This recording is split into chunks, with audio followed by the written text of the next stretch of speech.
Good morning and welcome to the BmoreNews morning show. There she is, the one and only Marsha Jews. How are you, Marsha Jews? Good morning, 2021 folks. How's everybody doing? This is wonderful. I'm just glad to be here, still standing. Lord have mercy. Thank you. Happy New Year to you, Marsha. This is our sixth week of broadcasting. 6 weeks? What? 6 weeks. Hey, Marsha, listen, February 11th, 12th, and 13th, I know we're talking about the Georgia state elections today, but the Black Engineer of the Year Awards is coming up, and we've got to put a plug in for Dr. Tyrone Taborn, Career Communications Group, and all of the great work they've been doing for well over three decades, if I'm not mistaken. 35 years. It's amazing. And they've just been doing an incredible job and have been really on the forefront of STEM and the employment and celebrating the leadership of all of these people of color in STEM. And so I've been grateful to have been around them and involved with that organization. And so their conference is coming up, and February 11th through the 13th, and it's going to be virtual. So if you go up to ccgmag.com, you will find registration information. You can find out information about the career fair. They will actually be interviewing. They're going to have an HBCU village, the K-12 village. They will be doing all across all paths that has a whole program of seminars, workshops. They have some awards programs throughout the whole time. You have to go up there and see. Now, some of it is free for you to go, and some of it you have to make an investment, but it is an investment into your future. It's really a powerful show, and I've been involved with this since 1995, and it's just the most powerful thing to see all of these leaders in major corporations, from Lockheed Martin, General Motors, General Dynamics, to Microsoft. There's a ton of them. And you have your historically Black colleges and engineering deans who are there and talking about where things are going. They have tons of panel discussions. And we just did the Women of Color, which is part of one of their products that happened in the October timeframe. And I was privileged to be able to participate in that. And it was done virtually. So I can attest that it is a powerful experience. And even though we're not there in body, we're there in spirit, but it's also easy for you to navigate and for you to see the things that you would normally see within a normal in live participation. So it's ccgmag.com. And who should attend the Bayou? Oh, you should attend if you're a student. We have middle school K through 13 programs involved there. College students could be going because people are coming to hire your babies. They're coming here to literally hire children of color. They're coming here to be able to get them involved in internships, which we want. And I think for me, and having this experience for so many years, the people, the sponsors, and the participants are committed. This is a commitment that they've made. It's an intelligent decision that they've made to find the people and the resources that they need at this place. And when we're in a live environment, children generally are on buses and planes and flying from all over the country coming to this conference for jobs and the workshops. And the reality is just even the opportunity to meet some of those people are inspirational and give our young people the opportunity to see people who look like them that are getting awards for things that they've created, for experiences they've done. They're at the top of the food chain. They've been doing exceptional work for a long time. And bring your parents, have them sit in, or your sisters and brothers and neighbors. Give them the link. Let them watch it. I think that too often we see all the negative. We don't see enough of the positive. And before now, my grandson and I have have attended, and he's 12 now. He'll be 13 next month. But Peyton has gone and he's met all these people. He was my little sidekick, and he would be my cameraman, and he was going around and would stop and talk to him. He got to meet the Secretary of Defense. He got to meet all these 3 and 4 and 5-star generals. He's been able to meet leaders in corporations, and they take the time. He's standing there with the little camera helping his go-go. But they stop and they talk to him and give him that encouragement. So when he walks away, he has a lot to think about. They've given him. I remember one year General Motors had a car, and it was placed in the location that he and I normally stand in to interview people, right? And the man put a General Motors, I guess it's at a Corvette or something, in that place. And Peyton said, they took our place. I said, Peyton, go talk to him. He said, I don't know, but that's a kind of a cool car. And the man stopped what he was doing, took Peyton, opened up the doors, opened up under the hood, opened up the trunk. They got underneath the car. They looked in the. He literally took him through how that car was built and what was about. And so just got to turn off your sound. I can't.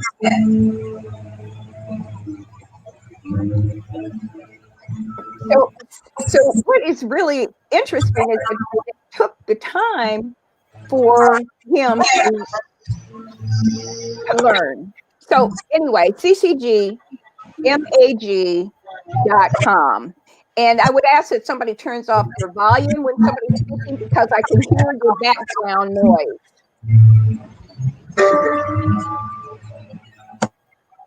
Okay, well, we're going to try to move right along here. We'll come back to the Black Engineer of the Year Awards 34th annual in back at the end of the show. But we have returning with us one former delegate, Clarence Tiger Davis, and his main apple scrapple from Atlanta, Morocco. Well, are you from Georgia? Well, he's from Georgia, but maybe not Atlanta. Morocco Coleman. Where you from, Morocco? On the campus of Morehouse College. All right. Forgive me. I think he knows a little something about that. In nursing school, and got married on the campus. I grew up on the campus of Morehouse in the AU Center. Do you remember Willie Ricks? Makusa? Yeah, we were kicking it in SNCC back in the day. He's a freedom fighter. Still is. Yes, he is. Tiger, how you been? Tiger pretty Dave? Good. Donnie, pretty good, man. You all are doing it down in Georgia. All of the, the participation throughout Georgia and throughout this country in the runoff election in Georgia has just inspired me to no end. I am just pumped up and can't wait until tomorrow. But we still have work to do. Here's what has happened up to this point. Over 80,000 people have registered to vote since the November election. Over 80,000.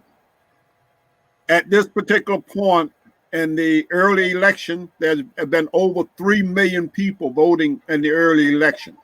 So it's all up to game day now, and that's tomorrow. And hopefully, I'm not saying hopefully, but we do have our field operations going strong out there in the rural areas of my native Georgia. And hopefully that will be the difference, because we must counter the visit by the treasonous Donald Trump, who's coming to Georgia today to try to stir up the vote from the right-wing anti-American forces in Georgia. But we will pick our effort up over the next 24 hours to make sure that we counter what he is doing today. Morocco, What do you think about that, Rock? Yes, sir. Rock, I was trying to explain, Mr. Morocco, to some people here who Cynthia Mckinney is to this movement. Would you agree that while everybody's touting Stacey Abrams' name right now, she stands on the shoulders of people like Cynthia McKinney, who stands on the shoulders like the people before her. Definitely.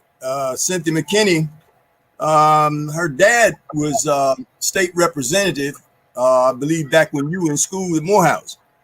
I didn't know that. Yeah, Billy McKinney. And Wow. Billy McKinney was an ex-policeman. He was a firebrand. And when Cynthia was a little girl, her dad used to put her on his shoulders and go out throughout the community, garnering votes. And so she learned politics at a very early age. And she is one of the, well, not one of the few, but she is truly committed to the people and to all of the work that she was doing. In fact, she was so powerful, you see what happened to her. But Tiger and I both on the Congressional Black Caucus Veterans Brain Trust in Washington, D.C. Oh, great. And we both chaired different committees. And throughout the years, when Cynthia was still on Capitol Hill, I coordinated a lot of the veterans portions of what she was doing. And she was supporting me in helping veterans throughout the state and nationally. And so the last time I talked to Cynthia's mother, about 8 months ago, Cynthia had been involved with the Green Party in, I believe it was China. I think it was China.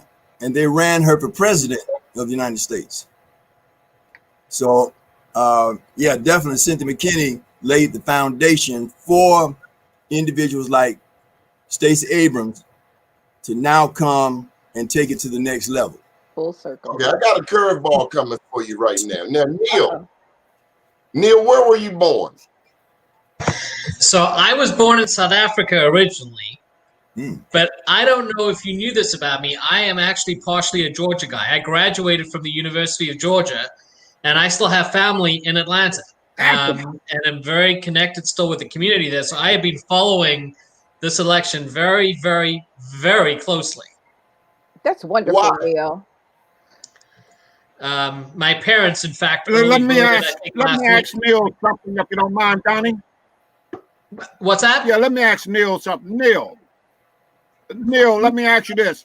When you were at the University of Georgia, did you ever see that gymnast by the name of Leah Brown, who is Dr. Leah Brown now? I don't remember. He was one of the greatest gymnasts ever.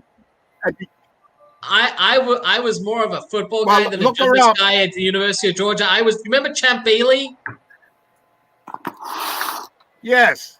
Champ Bailey and I was there the same time he was. I don't know when Leah Brown was a student at Georgia. I'm probably a little old. Okay. He was there now we know in the late 80s and the 90s. Donnie, not Neil was a Bulldog. Neil is a Bulldog. See, I was born about.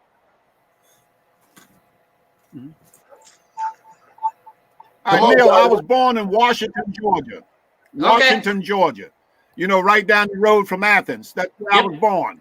Absolutely. Big old country boy. Right off of 316, right? Yes. Yep. And I always describe it as being halfway between Athens and Augusta. But from Athens to Augusta, that's my family. And in Augusta, like my Uncle Cliff, he has over 120 great-grandchildren in Augusta. So I have nothing but family all over that area down to Savannah. But most have moved to the Atlanta area right now. And all of them are very active politically and otherwise. And so I'm very proud of the work that the family has done because we've reached out to all of them. In fact, Morocco has reached out to some of my family members down there in the metropolitan area of Atlanta. And everybody is on board. They are working hard. And I think the entire nation owes a debt of gratitude to the courageous people in Georgia. Now, here's why.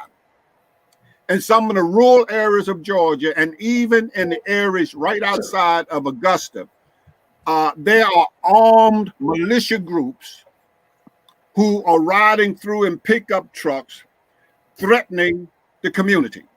But despite all of those armed militias and other recalcitrant people, people coming out to vote. Say that again. Say that again, Tiger. I bet you they didn't go through Southwest Atlanta to SWAT. They're not that brave. Well, they best stay away from some areas because wherever my folks are armed to the teeth anyway. Because we're native Georgians and everybody. Right. That's what they do. Weapons. Everybody has a lot of family members that are veterans. Right. Well, Donnie, I just want to pick up on that really quick to circle the loop on that. We are always saying, you hear people say all the time, this is the most important election of our lifetime. It's become an overused expression. It is impossible to overstate the importance of this runoff election tomorrow in Georgia. Right. And I know that sets up the show, but it cannot be overstated, the significance. Where this country goes in the next 2 to 4 to 6 to 10 years is going to depend so much on what happens tomorrow and whether the Democrats can pick up those 2 seats. Yeah, I literally could not. You've been watching, China. Come on. I was going to say, I literally could not sleep last night listening to excerpts from that call between President Trump and the Georgia Secretary of State, where he's telling him to go ahead and find, one more vote than what he lost by. It floors me. It literally floors me. You know what, China? It's funny. I listened to the same audio, and I was shocked by the fact that I wasn't shocked. This is who he is. It's been who he's always been. There's nothing new about this. What really upsets me more than anything isn't that Trump is who he is. It's that there's so many people who are still willing to support and condone the behavior. It's not him. He's an awful human being, and eventually we'll be rid of him. But we still have to deal with the people who enabled and condoned him. Kevette Minor Kane, you've been sitting there. Come on in, chime in.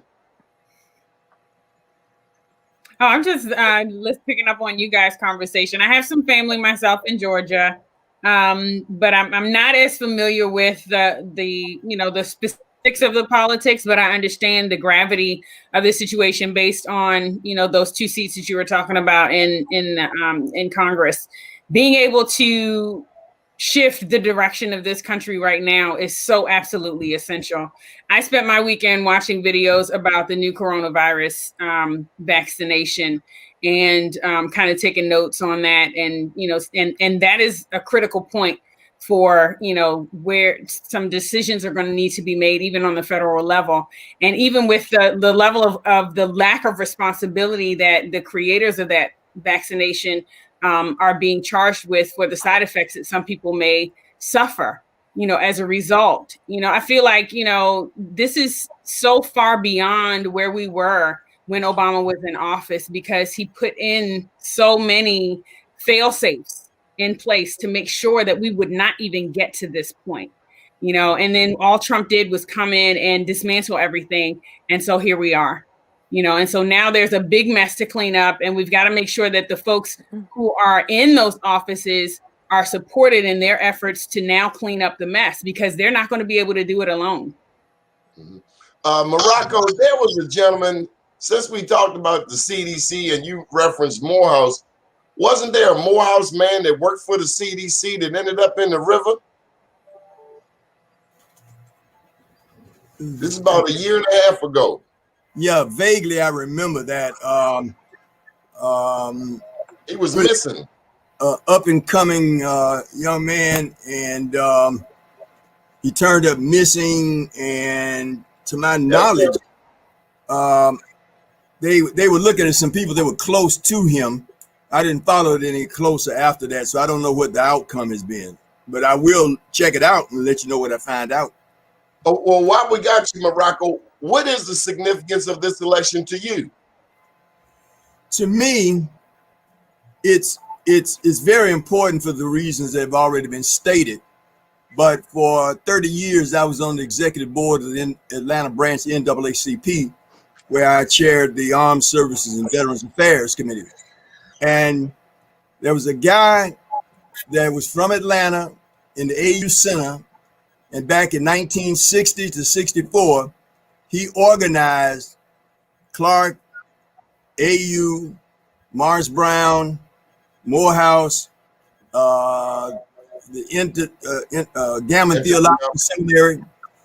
He galvanized the students back in 1960, and they marched on downtown Atlanta.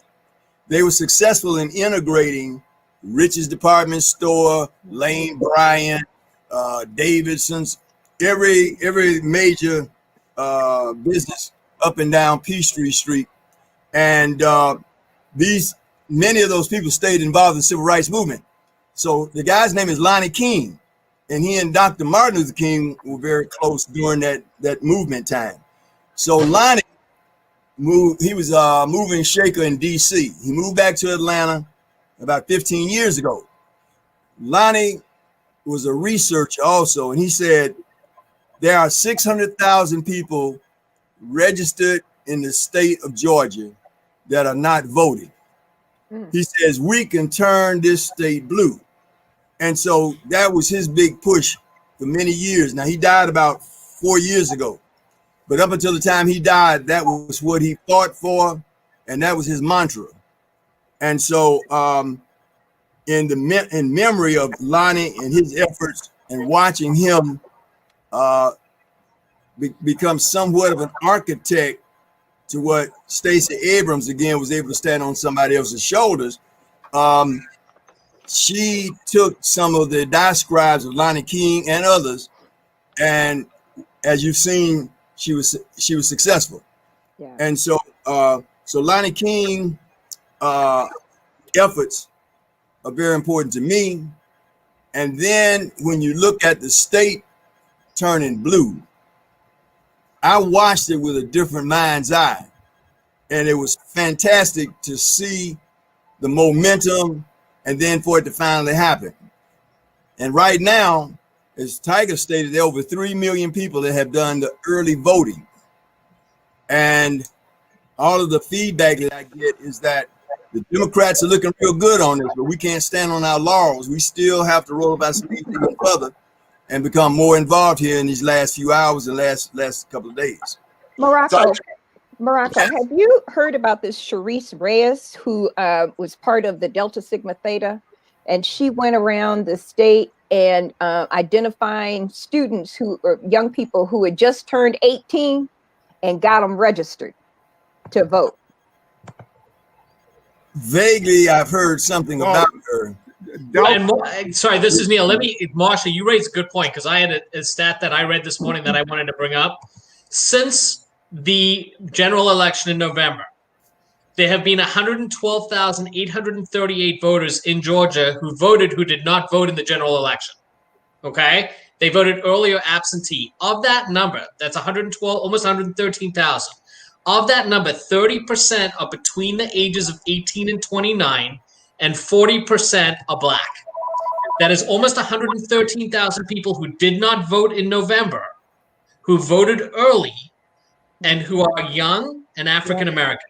Well, that's powerful. That's powerful, because this woman, and I had her on a different show a couple of days ago, and she was just talking. She said they did boots on the ground, and they were culling through all of the paperwork in all of the municipality areas around the state, and getting these children and getting in touch with them and getting them registered to vote. And that was a powerful thing for me.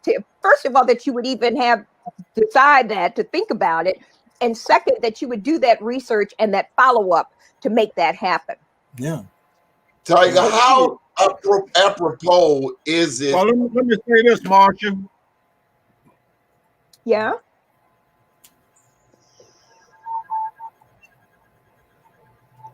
Come on. Connection. I missed some of that, but Marsha, let me say this. All of the sister organizations, such as AKA, the Links, all of them have combined into what they call Sisters United for Voting. And they have been working all over Georgia. The other thing is that even fraternities such as Groove, the Alphas, the Omegas, everybody is on their toes working. I have never been more inspired by Black people across the board than I have over the past month or so. But beyond that, I'm also inspired by the number of non-blacks who have joined the struggle, whether they're joining with Black Lives Matter or Black PAC or whomever. Because if you look at Black PAC, a significant number of the Black PAC telephone interviews or what have you, a number of them are non-black. Right. And so what we're talking about is a real American struggle here. We're fighting for the heart and soul of who we are as Americans. And I am so inspired by it all. And that's real. That's real. We have lost our soul with this person in the White House. And by him, he literally needs to be arrested as a traitor with what he's doing. And it was very interesting to see Carl Bernstein. And I know I was here when we were talking about Watergate. And so for him to stand there and talk about how we should be dealing with this person needs to be underscored. And all hands need to be on deck to save this country because he's trying to implode. Marsha, let me add something. I think we all, if things go tomorrow how we all hope it would, I think we all owe President Trump a thank you. And I'll tell you why I think that. I was concerned in the general election when Biden won. One of the reasons I think was that there were a lot of conservative or independent white voters who would in the suburbs who weren't necessarily predisposed to voting for Democrats, but who were very turned off by President Trump and who were sending a message that they were done with him, and it carried Biden to victory. But Ossoff and Reverend Warnock both underperformed Joe Biden in the state. And so I was very concerned going into the runoff that without Trump being part of the equation, that those voters would come back home, to use that phrase. But he's reinserted himself into the race. He can't help it. Right. He has to be the center of attention. He has to make these phone calls to secretaries of state and try to steal elections.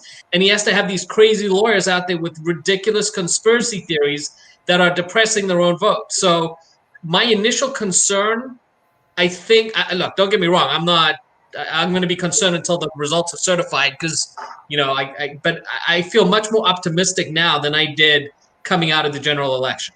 Well, I'll tell you something. The Lincoln Project really has my attention. And I've been around a lot of 4 or 5 3-star generals for the last 10 years or so more.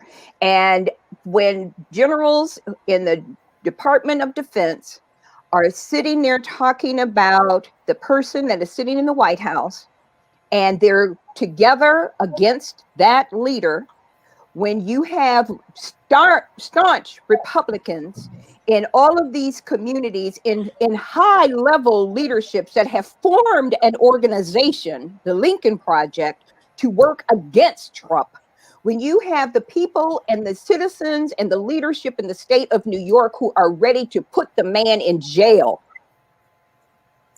you know that this country is not going to sit back and allow him to be the terrorist that he has become. Tiger Davis, how apropos is it that this most significant American election would depend on Georgia, home of what many call the civil rights movement? Well, I think that, I don't want to be, pat myself on the back, but, we Georgians are proud people. We're people who were born in struggle, and we're people who stood up when the time came to stand up. And I am so proud right now that we're standing up. Look at Atlanta University and all of the schools that have been associated with that. Look at all the great educators who have come out of those schools there, to include yourself, Donnie. There is something about being educated and reared in Georgia that makes us different than other folk, especially what I call the Yankees or the blacks up north, because we understand struggle. We have never been fooled by any of the folk who would pat you on the back and stab you at the same time, because we have always understood that our struggle depends upon our commitment and our commitment alone, and that we have no time or tolerance for others who are going to dictate to us, what our struggle is. We define our own struggle, and we will pursue and lead our struggle. But more than that, the one thing that we've always known in Georgia is that the missing pages of American history is the extraordinary saga of African people in America. The missing pages of African American history are the missing pages of the extraordinary heroism and bravery of Black soldiers who have been on the front lines fighting for freedom, who then come home. And I'm talking about people like David Dinkins, who was one of the first Black Marines. I'm talking about people like Governor Wilder, of Virginia, who are an extraordinary soldier in Korea. I'm talking about people like Charles Rangel, who was with the 503rd in Korea, and this unit took more casualties than any other unit. And so I'm talking about people like Perrin Mitchell, who was wounded in Italy, and he was a young lieutenant. I'm talking about people like Clarence Blount, whom who received a battlefield commission with the 92nd Infantry Division, the group that Spike Lee made the movie about. I'm talking about Medgar Evers, who returned home from World War II to go home to Mississippi and wage a war for freedom that we could not enjoy, but freedom which we fought for. I'm talking about people like the founder of the Howard University Law School. I'm talking about all of these people who were fed the truth by W.B. Du Bois, who said, let us close ranks. And, in World War I, there's a greater enemy over there. And what Du Bois said was that, look, our country first, and then our rights. We have always been about our country first, and then our rights. And so we have become the heart and soul of what America is. America would not be a democracy without us. We are the ones who have had to fight to make it a democracy. And so toward that end, we have not only made this a democracy, but all of our inventions and our ingenuity, which was stolen. We have been the builders of this nation, and it is time that we stop talking about slavery and start talking about people like James Forten and others who have built this country. And so I know I get off. Amen. Loose, brother. It's straight up though. Straight up. That's straight up though. Thank you. Morocco, when you think of the last mayoral election in Atlanta, Keisha Bottoms looked initially like the white lady was going to spank her. But all of a sudden, there was a shift. What was the difference in that election and this one?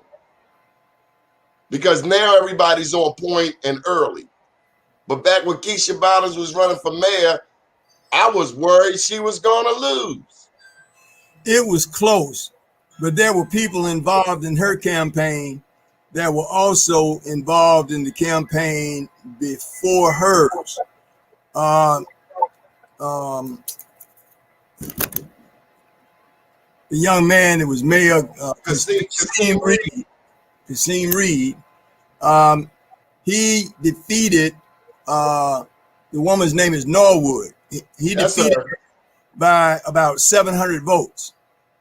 And a friend of mine that was very much involved, a young lady, was very much involved and used many of her connections and everything to squeeze out those extra votes.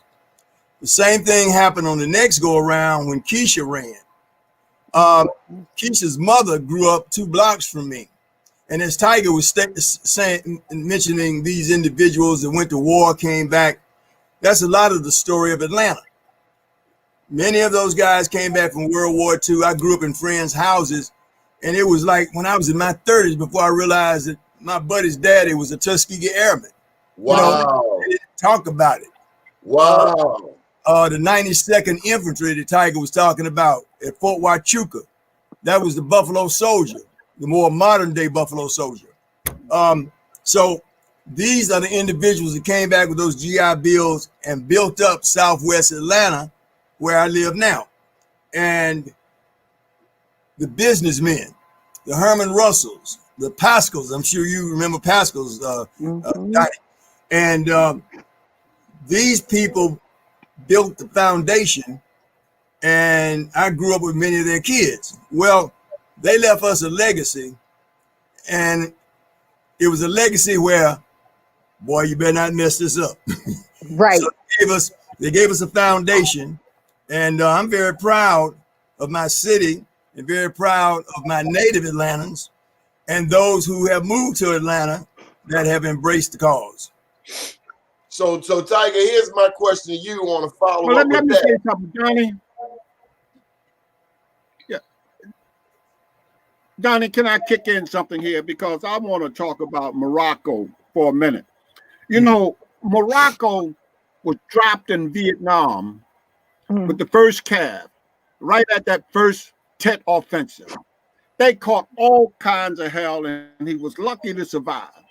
Morocco came home from that experience, had difficulty readjusting because war is something that you never get rid of.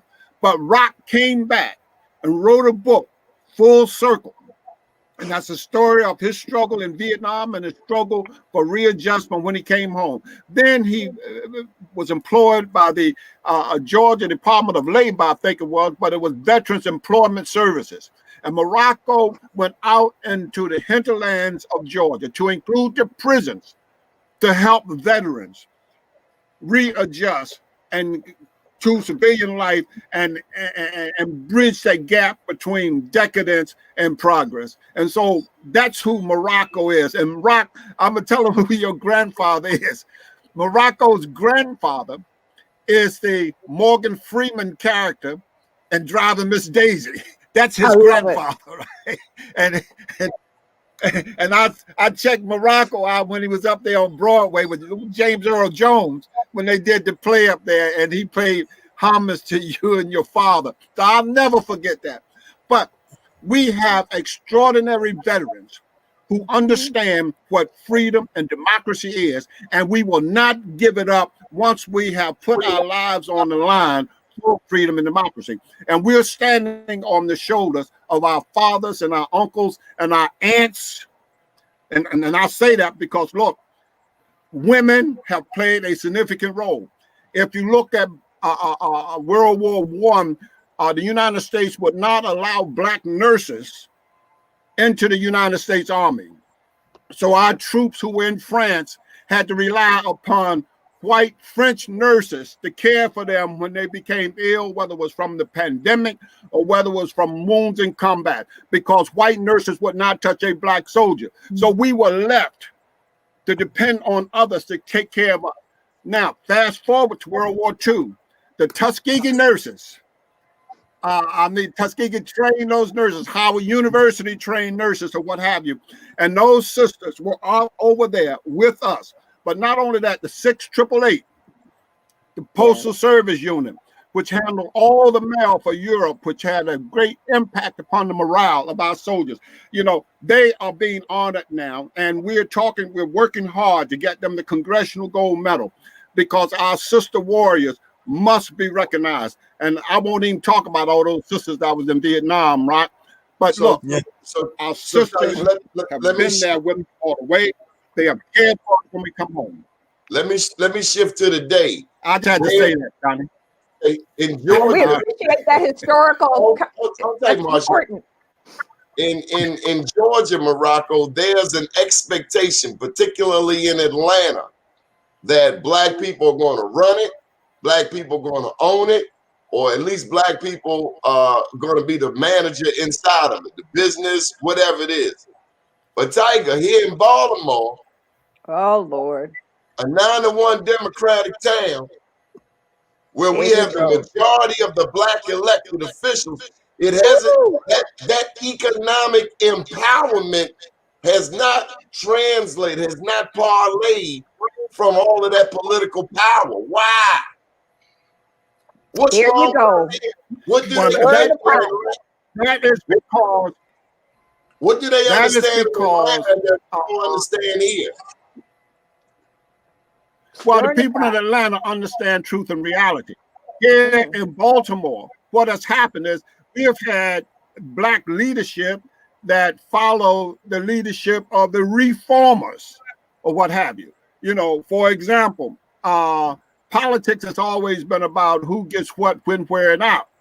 Now, those who are in power will not extend power to those who are not in power. Once we got there, we began to talk about reforms as opposed to getting the economic necessities in place to empower our people. Every other group did it. I remember when I was a young 14, 15-year-old kid working with Big Tommy D'Alessandro. I was working with Duke Burns.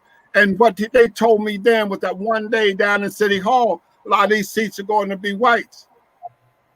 Blacks. And he also talked to me about what it was like growing up being an Italian kid under Irish police officers. They would catch Italian boys on the street at night, take their clothes to include their shoes. They would have to go home naked. But they say, nah, that don't happen anymore. Look around town. And around town, every construction project had an Italian name on it. All of the business that the city was engaging in, they were engaging in business with Italians. And when the Irish were in control, the same thing held true there. So when blacks get control, we all of a sudden become reformers. It was our time and we blew it. Look, whomever get the contract for providing insurance for the city of Baltimore, whether it's health insurance or life insurance, that person becomes a millionaire, if not a billionaire. But that gives him the power to hire other people. Whomever get the contract for providing toilet paper for the public school system of Baltimore. Look at all the jobs involved in that, the transport, the production, and the distribution of those goods and services. We lost sight of what it was all about, and we became reformers because we locked up with what I might call the liberal wing of the Democratic Party, who had an agenda that had nothing to do with African-American struggle in this country. How do we fix it? Well, let me give you a practical example. And this is real because when I was in the legislature for them 24 years, I documented everything. I'm gonna give you one example. Take the slots bill. Right. From 1995 forward, everybody knew that slots was coming. Bobby Ehrlich, the Republican, was the governor from 2002 to 2006. Mm-hmm. Bobby Ehrlich's whole administration was based on whether he could get slots passed or not. We had a chance as Black elected officials to work with Bobby Ehrlich. What we had put on the table was we wanted 1.5% of the gross to go into an economic development fund for minorities and small businesses. Now, do you know how much 1.5% or $2.5 billion is? You're talking about over $35 million annually for 15 years going into an economic development fund for minorities and small businesses. Now, let me take that a step further. Once the bill passes, you go to the bond market and access immediately $2 billion to go into that fund for minority and small businesses. The bond market would have been happy to give you that money because, number one, you got a guaranteed 15-year revenue stream of $35 million or more. Plus, you're loaning the money, albeit for small profit, but you're not giving the money away. And right. That's economics. We could have negotiated with Bobby Ehrlich to pass that slots bill, but the Democrats wanted to hold it up so that the next Democratic governor could get it. If we negotiate with Bobby Ehrlich, we could get something. What did we get under the next Democratic administration? Nothing. Nothing. Not even worth talking about when compared to what we could have gotten from Bobby Ehrlich. Well, let me we have no permanent friends or permanent enemies. Well, let me add to that. Not only did we blow it on the table gambling and the slots, but what about the initial bill back in 1973 when I was 8 years old? They promised us money for education.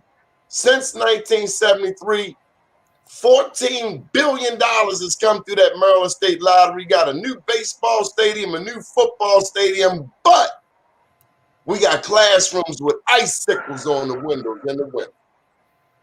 Why? Well, back then we did not have the numbers politically.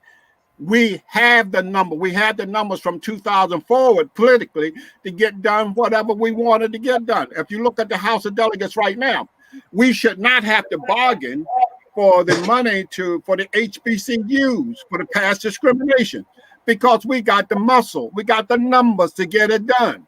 Okay, but when you talk to some of the elected officials about it, they begin to talk, wow, you don't understand it. What the hell you mean I don't understand the process? I was there for 24 years on Ways and Means. I understand everything that goes down.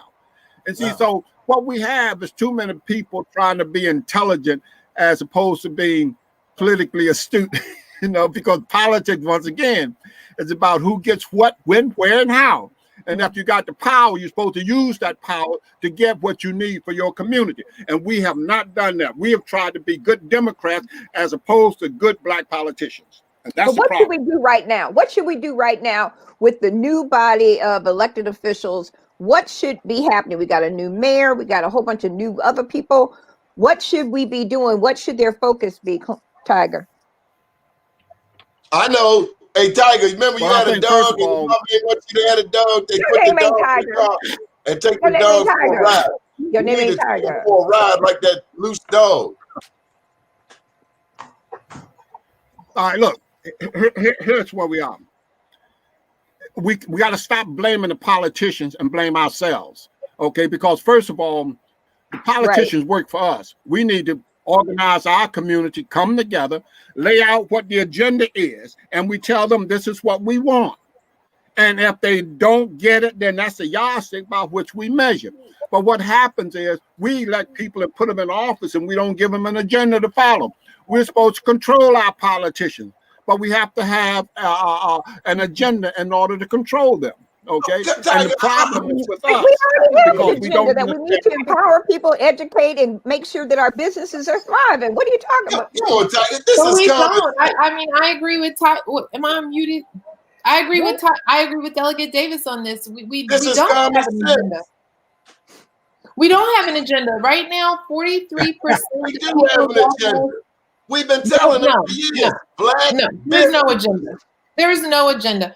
People are afraid to ask for anything because they are so used to getting nothing that we suffer from low expectations, and we allow low expectations for anyone that's going into office, and we're just happy if they aren't corrupt in the first couple of years. We're just happy if our expectations are too low. Only 43% of people in Baltimore City own property. This is a majority Black city with the Black mayor, a Black comptroller, and a majority Black city council. Why is it that our home ownership rate is 20% points below anywhere else in Maryland?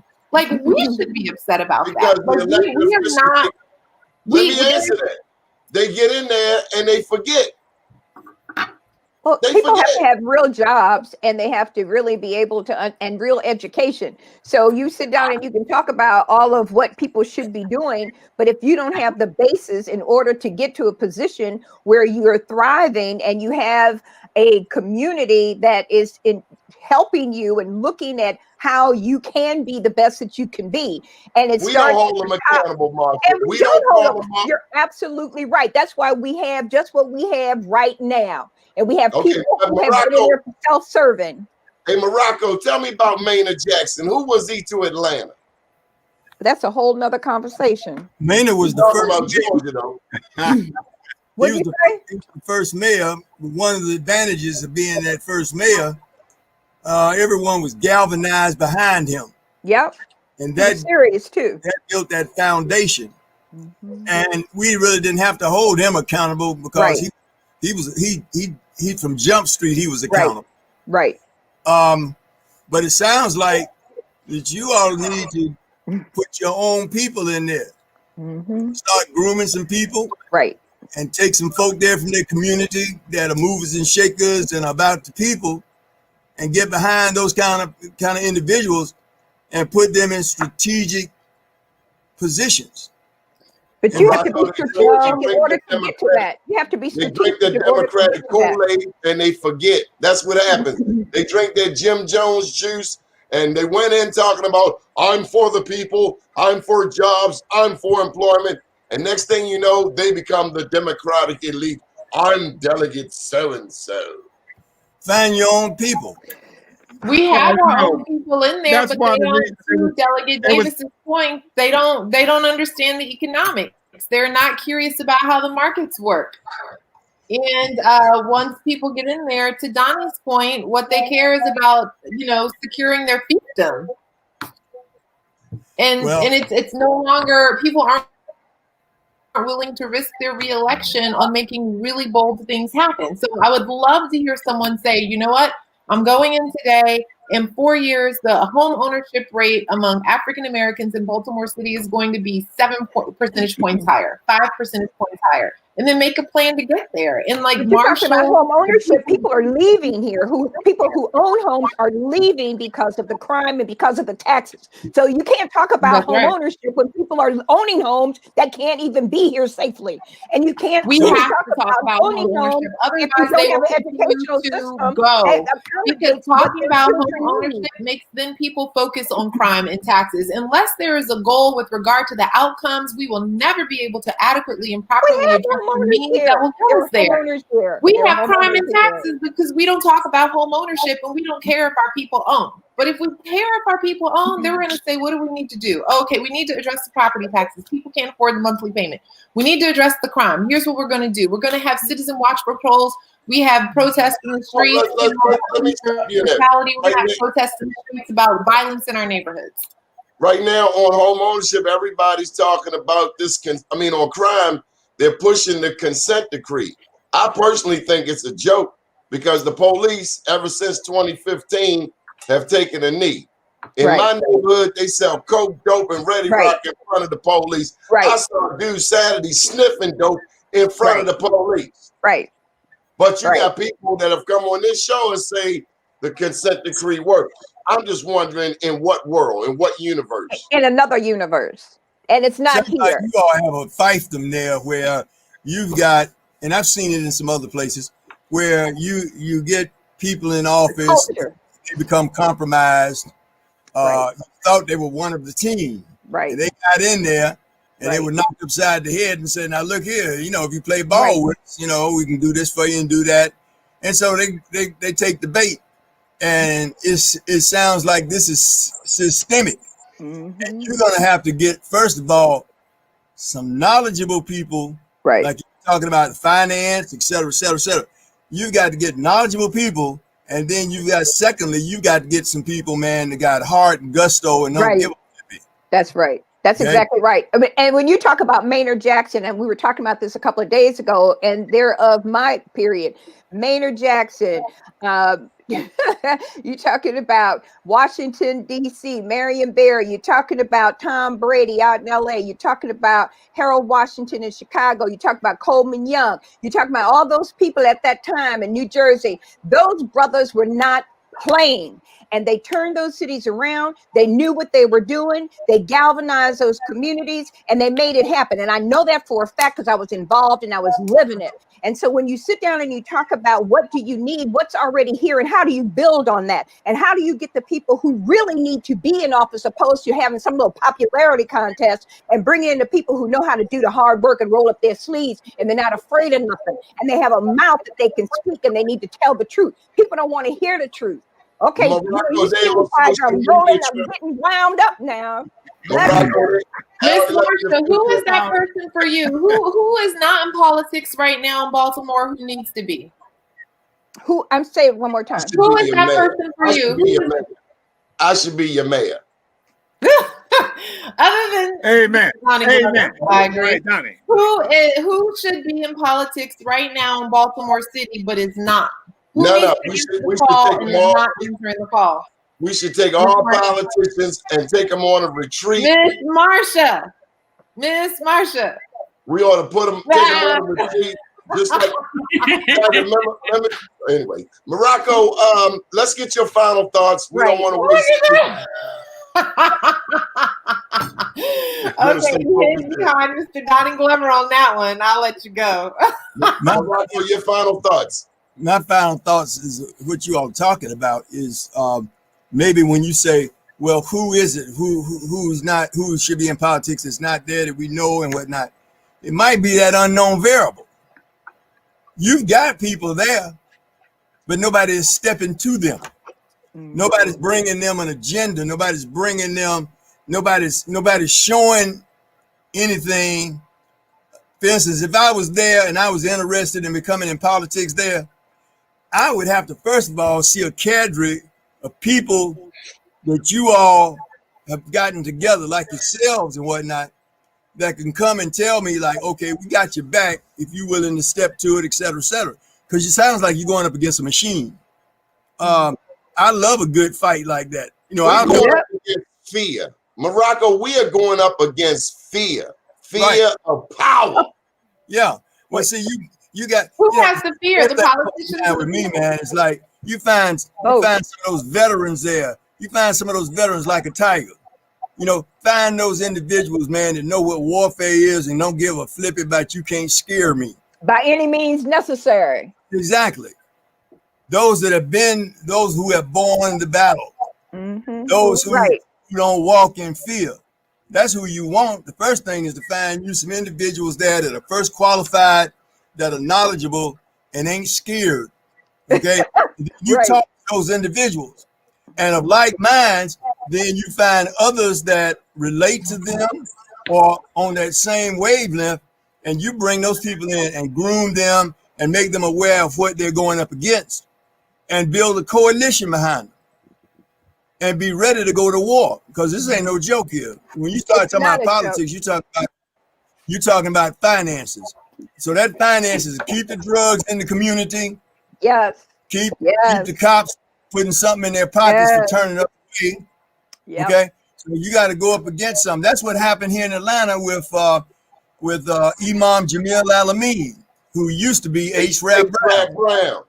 Yeah, he became an imam, and when he goes to Mecca, he sneaks in the back door because he doesn't want people to know he's there. But when the big wheels find out he's there, they roll out the carpet for him. Before he went through the struggle, he was the imam for the Western Hemisphere.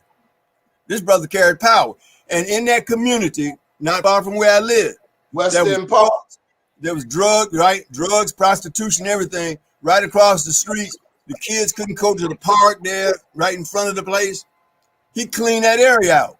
Yes, he did. And he put his cadre together. He put those Muslim brothers together, got some brave brothers who were willing to stand up. And I believe to this day that there were the power structure in City Hall and some other places were making money off of the prostitution and the drugs and everything in that community. That's why he's in jail now, because he was set up.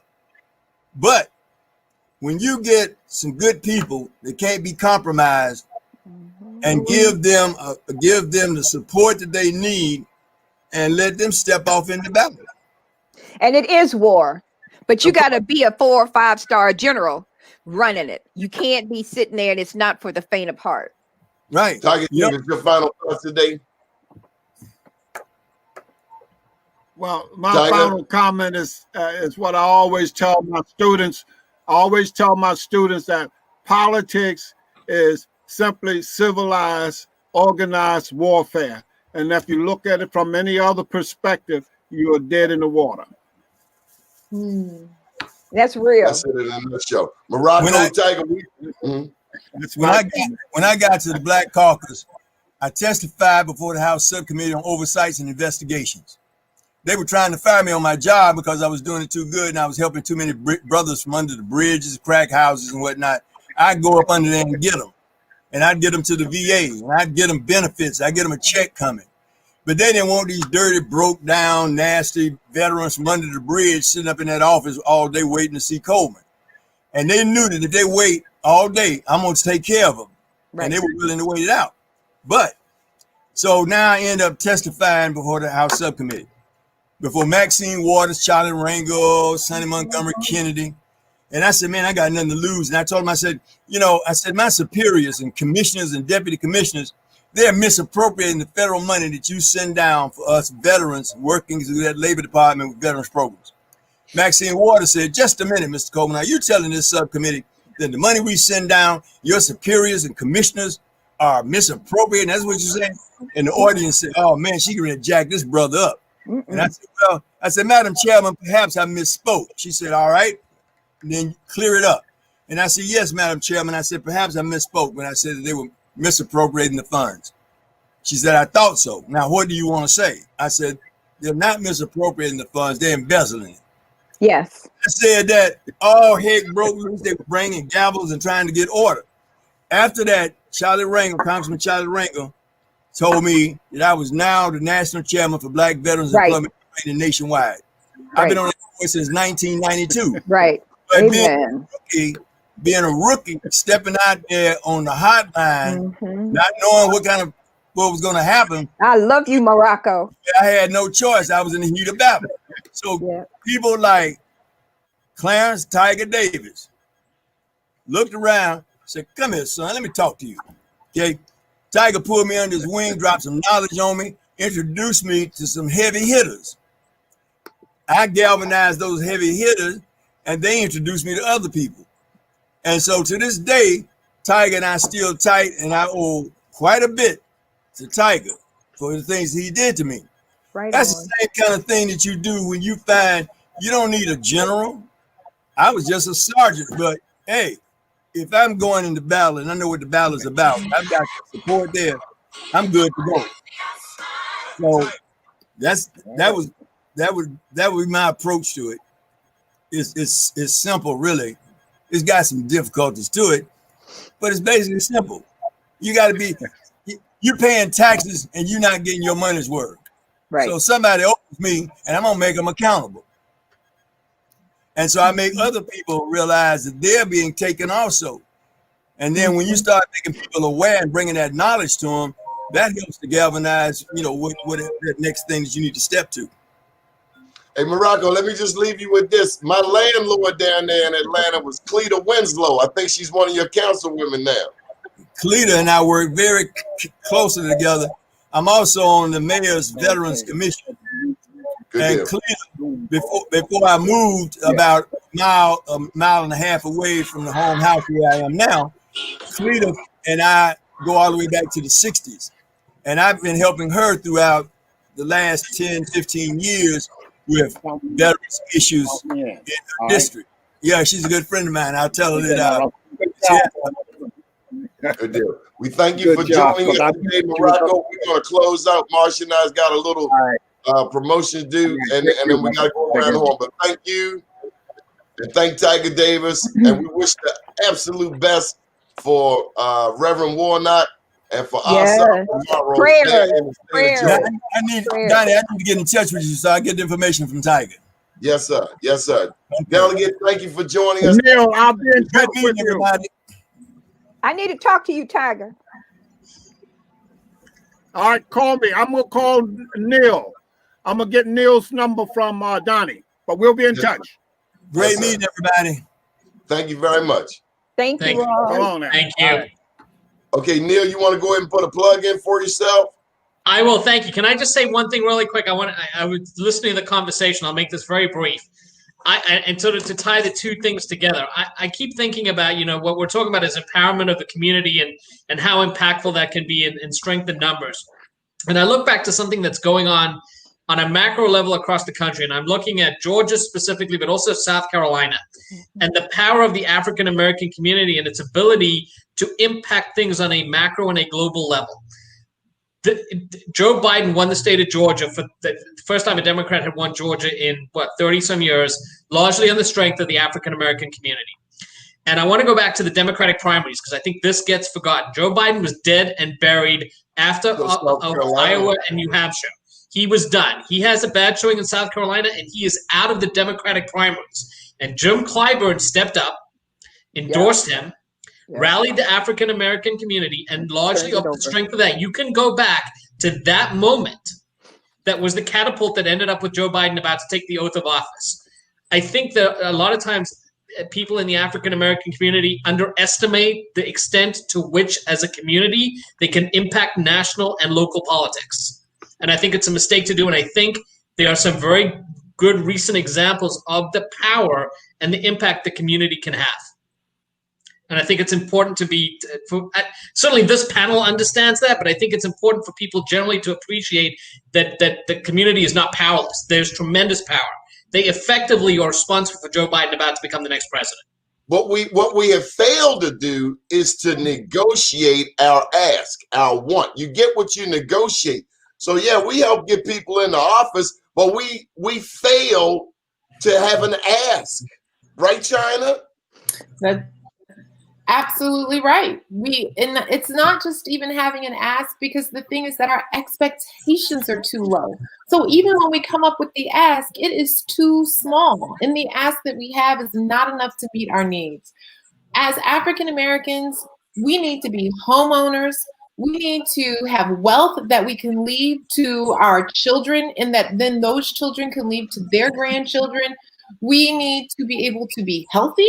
We need to be able to be safe, healthy, safe, wealthy. And we're not asking for those things, actually. We are actually not asking for those things. We want them. When I talk to people in the streets all over Baltimore, we want them, but we are not asking for them. Kavette Kane, you've been quieter on this show than on any previous show. Your thoughts? I think this all really comes back down to community associations. We, keep talking about the action plans and the accountability. It is dependent upon each member of the community to be able to put that action plan in place, and then to hold those who they vote into office responsible for carrying through on those plans. And I think Tiger talked about that a bit in terms of being able to hold people accountable, and being able to understand, what is necessary in order for us. In Baltimore, we have a lot of poverty, and people are either trying to get their food for the night or get high, but they ain't thinking about a damn community meeting. That's the reality. That has to change, especially for parents. And I know for myself, having, lived in Baltimore, I was a homeowner in Baltimore. During that time, especially as a homeowner, it was pertinent to me to make sure that I knew what was going on in my community. And to China's point, homeownership kind of, presses that on you in terms of being more conscientious, in terms of being more present, in terms of, so if you own a home, then you're more connected to your community, because it's like you're going to live for a few months and then be gone. What I'm saying is, a lot of people here are not homeowners; they are renters, and if they live in Sandtown, that's where we need to start, to be able to work a community to get more home ownership, to have to take ownership. We haven't had one in 20 years. So then what? Haven't had what in 20 years? A community association. Think about that. Marsha, we got to get back to Tyrone's joint. Black Engineer of the Year Awards. Yes, and I just love this conference, actually. And so, Marsha, by the way, they got a mute button on the phone. They got a mute button. Who got a mute button? Who need them? Most phones got a mute button. Okay, so do I need a mute button? Just smile. I missed it too, Miss Marsha. I'm not sure. Somebody has their thing open. Kirk Franklin, smile. I smile even though Okay, so they have job fair, career fair, and if you want to go to the career fair, the interview village, or the HBCU village, or K-12, there's no charge. If you go up to ccgmag.com, you will see the whole schedule for every single day. They have information for the HBCU engineering deans. They've got employers that are going to be there and learn about the tools available to help you recruit, to be recruited. They have STEM in the military, so there's activities going on there. The job fair is going to be open, and I think the workshops are really powerful. So depending on where you are, be it an entry level, be it a student, be it mid-level employee, or just trying to figure out a whole new career, this is an opportunity. Even though it is virtual, it's powerful. And it is an opportunity for you to see how you can move through the rest of your life, or your children, giving you ideas, giving you role models, giving you information. Now, Marsha, you got to tell people what what is behind the Black Engineer of the Year awards? What are the other products offered by Career Communications Group? So you have the Black Engineer of the Year Awards Conference, which we're talking about, the Women of Color Technology Awards Conference. We have the Black Engineer and Information Technology Magazine and the Hispanic Engineer and Information Technology Magazine. They have the Foundation for Educational FEDE, for Educational Excellence. And FEDE is a nonprofit, but out of that comes a technology awareness program that people can purchase and use within their communities or within their school systems, the whole 9 yards. And this is based here in Baltimore? It's right there on Pratt and President Street. And it's Career Communications Group, and the CEO is Dr. Tyrone Taborn. He has an incredible staff. Their supporters or some of their partners are Lockheed Martin, IBM, General Motors, General Dynamics, Martin Marietta. Well, that's now Lockheed Martin. So, but all of those people are just the tip of the iceberg. There's usually over 100 and some odd sponsors and partners that attend, as well as the historically Black colleges and universities, HBCUs. They normally have a booth to talk about. If you have children who are like in middle school or elementary, they can come and start learning about what's going on the different campuses, and so they can learn about college and what they're doing. And those same people, those 100 and some odd corporations that are there to hire people of color. Period. That's their job. They know what they're coming to, and they're there for a reason, because they're committed to diversity and inclusion. And so it is a space where it's a safe space and it's an honest space, and everybody's really wonderful. I'm sorry. Are you familiar at all with the National Society of Black Engineers? Yes, NSBE. And NSBE has a program as well. And NSBE's people actually have a booth. It's the National Society of Black Engineers, and they have a booth at BEA and at Women of Color. So they participate, and those are college students, some who are still in college and some who are out of college, but they still gather. And there are a lot of those organizations. The Latina community has what's the name? I can't think of it right now, but Latino something. Excuse me. They have a big Society of Hispanic Engineers, SHIP is what it's called.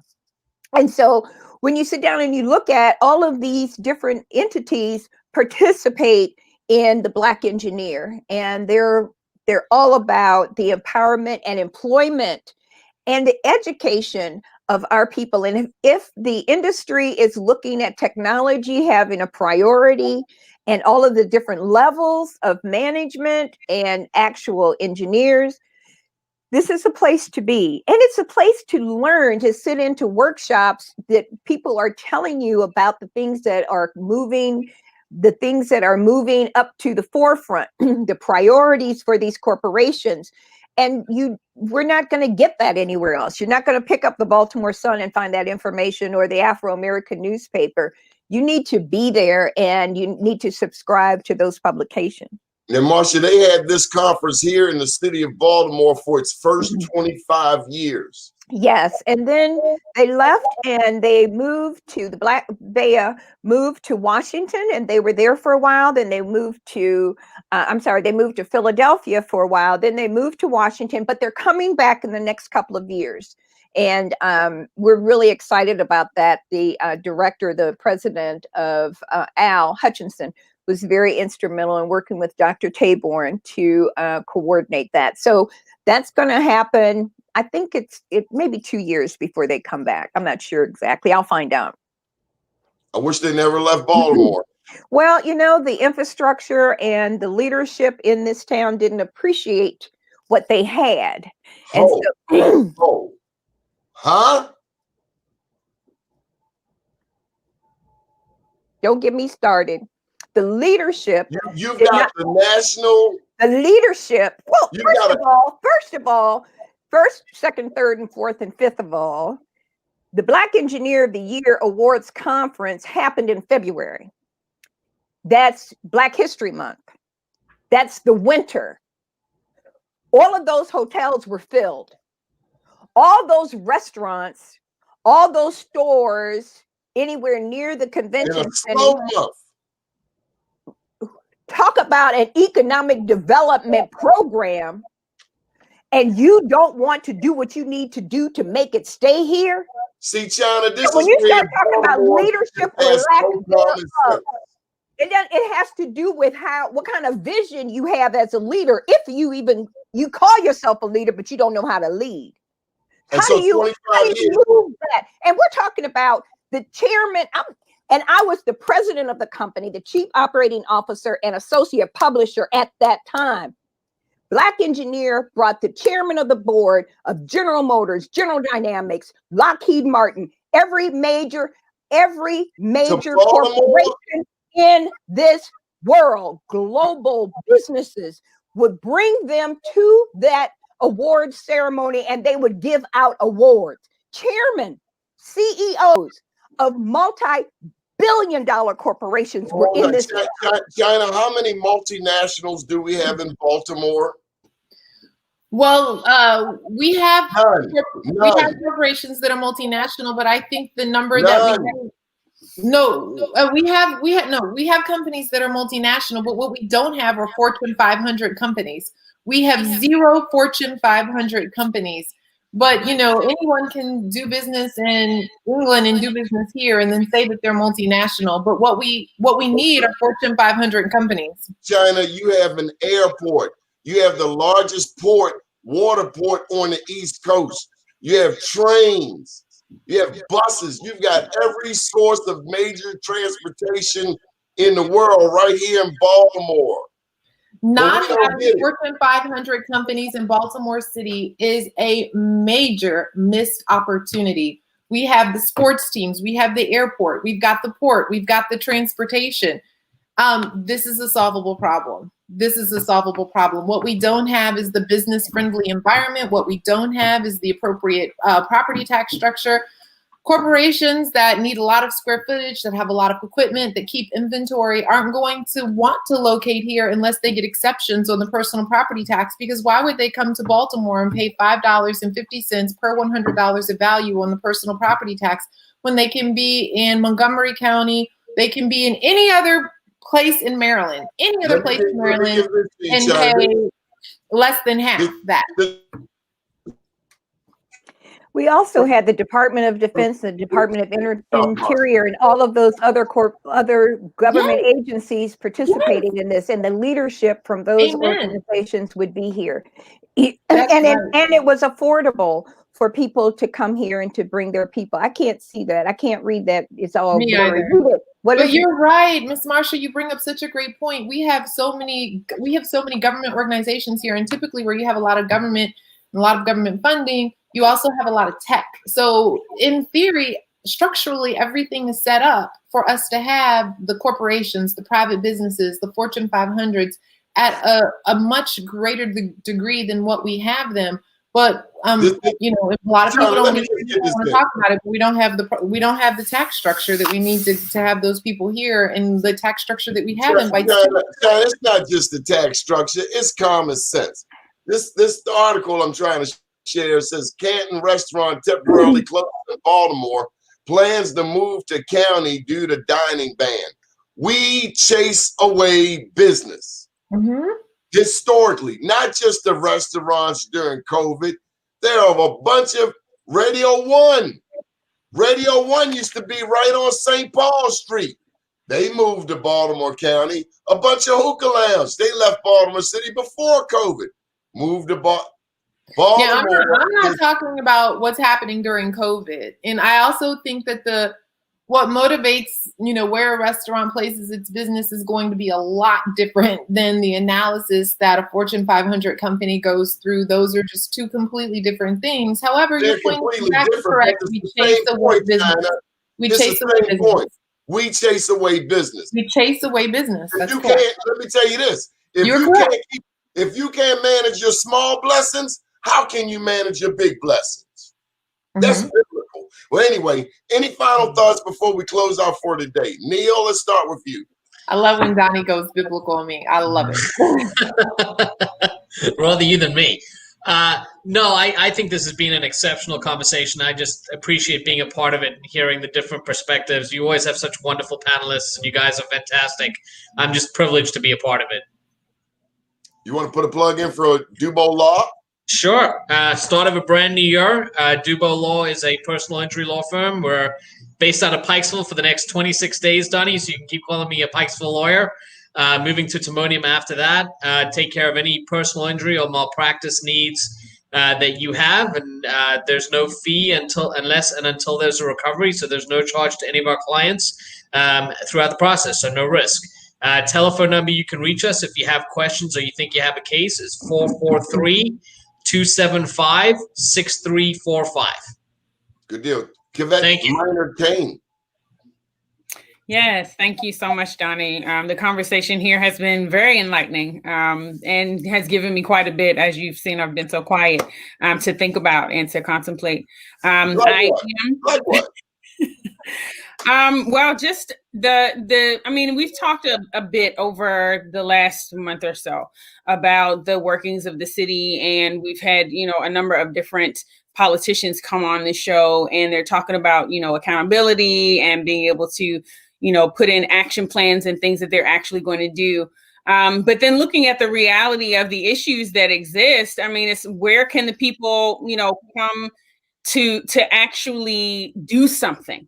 It's not just about having the conversation, because the conversation has been had for 20 years, but it's about being able to put some action behind that and being able to really make a difference.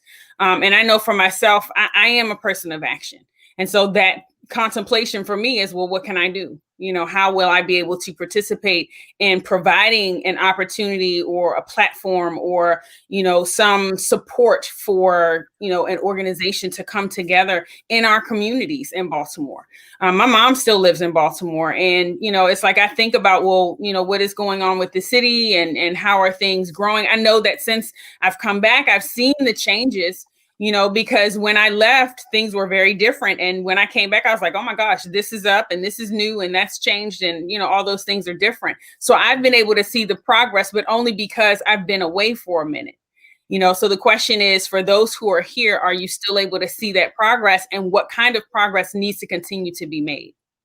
Okay. China Boterell, I understand that you made a public announcement, but we were not privy to it on this show.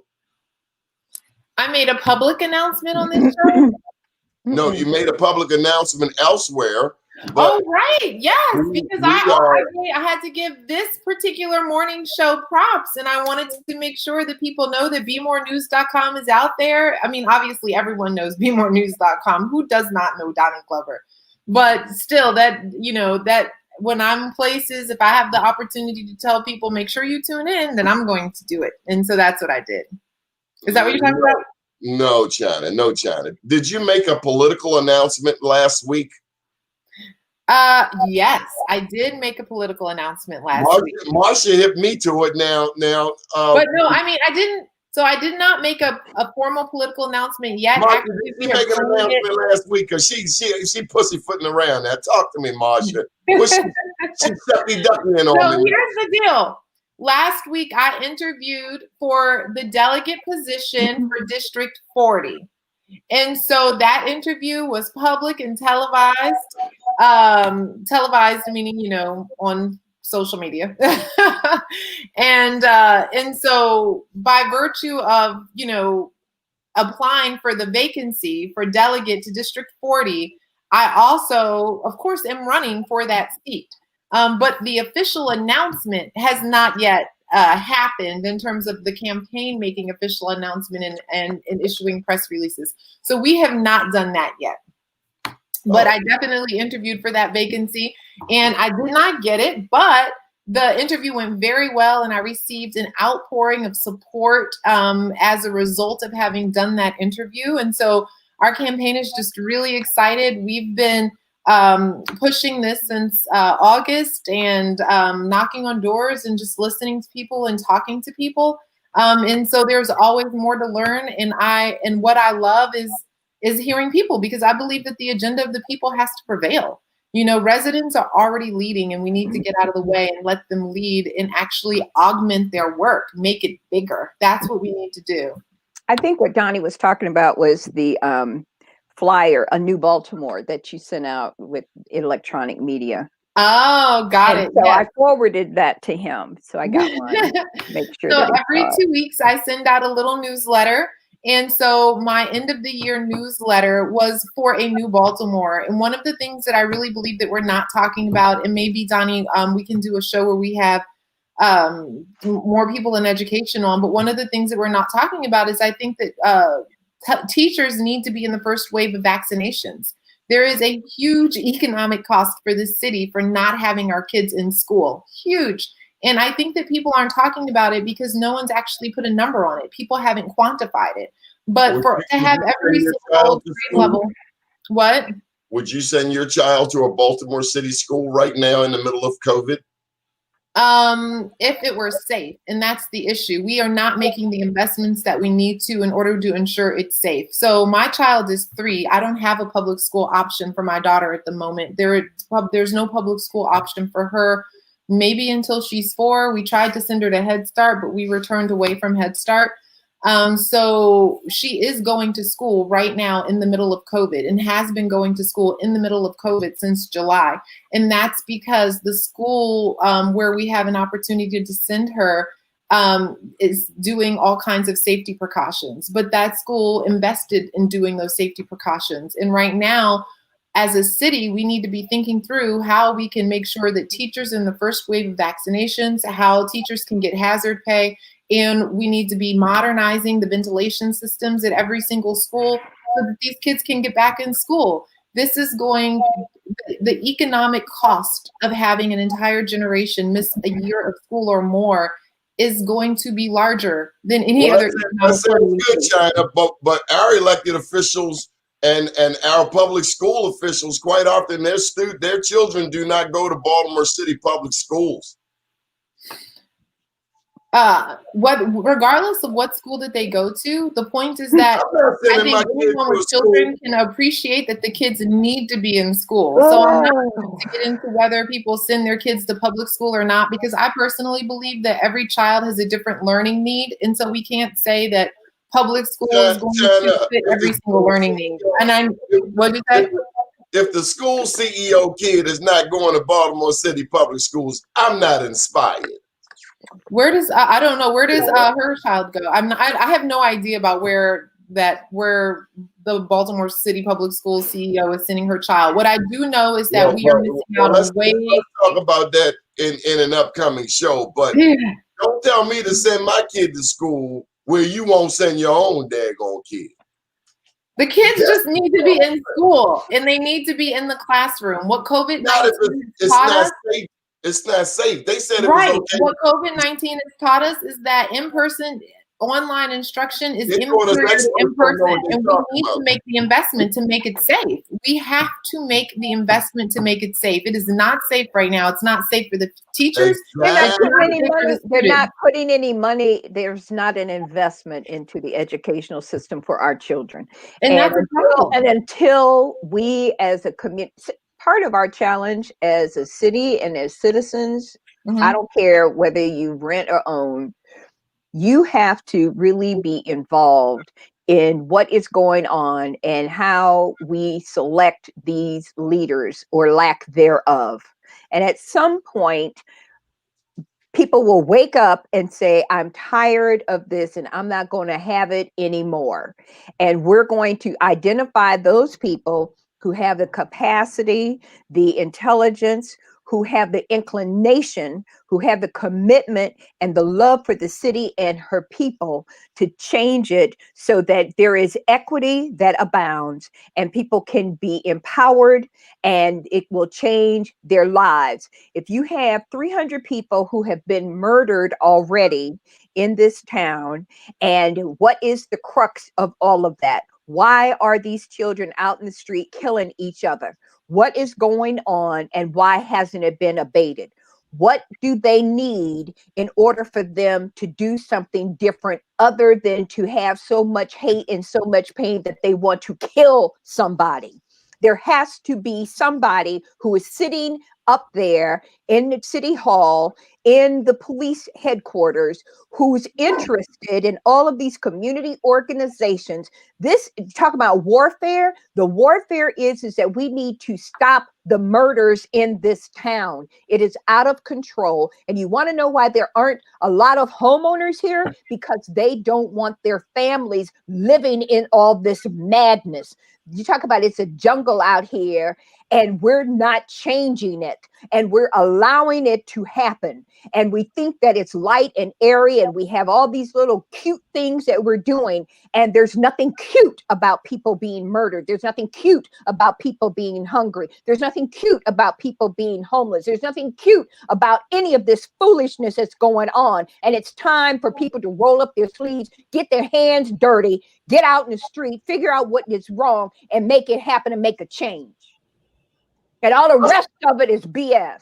Power Amen. to the people, sister. Amen. For real. For Amen. real. For real. And we need Amen. to take back that power, because this is ridiculous. It's Miss Marsha, outrageous. Miss Marsha, we need to work on you. I think you hold back a little too much. I think for your New Year's resolution, you should learn to express yourself a little bit better.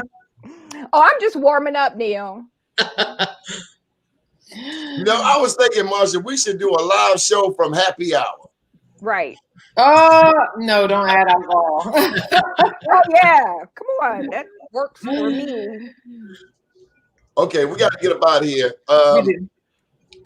We'll have a very important show tomorrow. You're all welcome. I'm not sure if you can gather the topic. No, Neil, we're not talking about strippers. We're talking about baseball. James Mosher Baseball, the oldest black little league in the United States, straight out of West Baltimore. I'm My sorry. ex-husband played with them. Oh, Good I heard deal. you. Okay, we forgot somebody's supposed to be doing a plug. I guess that's everything. It's good. We should wrap it up. This one, Yep. let's go Just ahead. go to ccgmag.com. Make sure you get involved in the Black Engineer of the Year Awards, BEA, February 11th through the 13th. CCGMAG, www.ccgmag.com. Good deal. We'll see you everybody tomorrow. China, Kavette, Neil, Marsha, much love to you. Be safe out there. Wear your mask. Stay away from people with stinky breath. Bye. Bye-bye. No mantra. Up to date, down tomorrow. Do your thing and everything will follow. Nothing to it but to do it, or got to do it, regardless of how I feel. I am somebody. I am my brother's keeper. Good morning, Baltimore. Good morning.